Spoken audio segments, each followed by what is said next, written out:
নমস্কার। কবিতা নইলে কিন্তু আরি, কবি অপূর্ব দত্ত।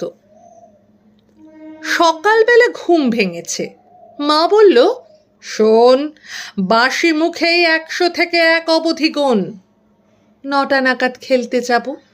বাবা ডাকলেন, বুবাই, আবুধাবির রাজধানী কি, মাস্কাট না দুবাই? স্কুলে গেছি। ইংরেজি স্যার হেঁকে বললেন, এও ক্যালিডোস্কোপ লিখতে গেলে কে লাগে না কিউ? খেলতে গেছি। ছোট নামার প্রথম বলেই আউট। আম্পায়ারটা বললে ওটা বেনিফিট অফ ডাউট। রাতের বেলা সে কি লড়াই, গদ্যে এবং পদ্যে। এমন কপাল, লোডশেডিংও হয় না মাঝে মধ্যে। এতজনের সঙ্গে আমি একলা লড়তে পারি? ও দাদু ভাই, বিচার করো, নইলে কিন্তু আরি।